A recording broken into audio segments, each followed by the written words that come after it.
DJ વાળી વાત 26મી જાન્યુઆરી રાત્રે 3 વાગે ઠાકોર સમાજ જ્યારે ગાંધીનગરમાં ભેગો થયો હતો ત્યારે આ ડીજેની વાત મૂકી હતી અને વિક્રમ ઠાકોરે પણ આ વાત મૂકી અને બેનને એમને જાહેરમાં કીધું હતું કે બેન આ ડીજે વાળી વાતમાં તમે સુધારો કરો. બેને હકારાત્મક જવાબ આપ્યો હતો કે વિક્રમભાઈ જે નિર્ણય લેવાઈ ગયો છે એ લેવાઈ ગયો છે, પણ 4/1/2027 દિવસે મારો ઠાકોર સમાજ જ્યારે એનું બંધારણ ઉજવશે એ દિવસે જે કંઈ ફેરફાર કરવા હશે કરશું. સદારામ બાપાની પરિસ્થિતિ અમે જોયેલી છે. સદારામ બાપા ભગવાન રૂપી.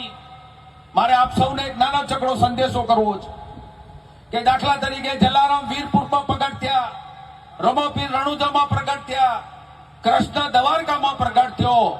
આ બનાસકાંઠાની ભૂમિ પર સદારામ બાપા ટૂંક સમયમાં પ્રગટ થવાના છે. આના આ ચહેરા નાનો અમારો ઠાકોર સમાજ બંધારણ માટે આજે વગડ ગામમાં ભેગો થયો હતો. સદારામ બાપાના સાક્ષી બંધારણમાં આપ સૌએ સમર્થન આપ્યું હતું. એવા મારા સમાજના સૌ મોભીઓને મારા નમસ્કાર છે ને મારા રામ રામ છે. જ્ઞાનીબેને ખૂબ સરસ વાત કરી, ચિંતા કરી. ખેમજીભાઈએ પણ બંધારણ તમને જે દંડ કરવાનો હતો, નીતિ નિયમ જે હતા એમને જે કરવાનું હતું એ કર્યું. અમૃતજી પણ આપણા વચ્ચે થોડી વાર પછી વાત મૂકશે. આપણે બધાએ મારે એક જ વાત તમને કરવી છે. તમને બધાને તો અભિનંદન આપું છું કે આપણે સમાજનું બંધારણ પાળ્યું, સમાજના ટેકામાં રહ્યા. તમને બધાને સમાજની ચિંતા થી એટલે તમે બધા મોટી સમર્થનમાં ભેગા થયા છો. કોઈ બંધારણ ના તોડે એના માટેના પ્રયાસો આ બધો સમગ્ર વિસ્તાર, સમગ્ર પાટણ, બનાસકાંઠો, વાવ, થરાદનો ઠાકોર કરી રહ્યો છે. શેના માટે? તમે સદારામ બાપાની જય બોલાવો છો. તમે સદારામ બાપાને જ્યારે આપણા સમાજના એક ભીષ્મ પિતા, મહાન પિતા, આપણા બધાનો બાપ, આપણો બધો સમાજનો મોભી, આપણો ગુરુ, એની જે વાતને જો સમર્થન ના આપી શકતા હોય તો પછી આ સમાજ આવવાવાળા સમયની અંદર શું કરશે નક્કી નથી.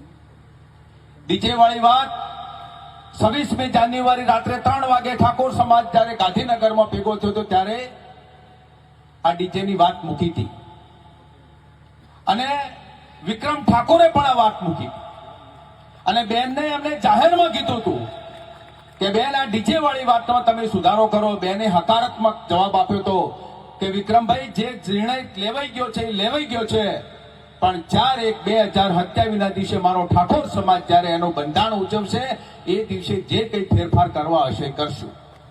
આ વાત બરાબર હતી ને? છતાંય ક્યાંક ગામના લોકોએ જાણતા હોવા છતાંય, કેટલીક વાર બંધારણમાં વાતની ખબર હોવા છતાંય આ વાતને જ્યારે આવું કર્યું છે. અને જ્યારે રબારી સમાજ હોય, પ્રજાપતિ સમાજ હોય, પેલું મકા બાર એવા કોઈ સમાજો હોય, આપણો બધા સમાજો આપણું જો બંધારણનું અવલોકન કરતા હોય, ટીવી મીડિયાના માધ્યમથી આજે સમાજમાં મોટો સંદેશો જતો હોય અને એ જો પહેલ આવડો બધો સમાજ 3 જિલ્લાનો જો તાકી રહ્યો અને એમાં જો બંધારણ તૂટે એ આપણા માટે વાત વ્યાજબી નથી. અને જેને બંધારણ તોડ્યું છે એને જે બેનના માધ્યમથી, અમારા માધ્યમથી, સમિતિના માધ્યમથી જે સજા કરી છે એ આવતા 1 વર્ષ પછી જે ગામ સમિતિ જે નિર્ણય લે છે નિર્ણયને આખરી ઓપ આપવામાં આવશે. ત્યાં સુધી કોઈએ સમર્થન ના કરવું, ત્યાં સુધી એની જે વાતમાં જે છે એ વાતમાં કોઈ આવું નહીં. એટલા માટે આપ સૌને વિનંતી કરવા માટે ઉભો થયો છે. ખૂબ સમાજની ચિંતા કરીએ છીએ. સદારામ બાપાની પરિસ્થિતિ અમે જોયેલી છે. સદારામ બાપા ભગવાન રૂપી.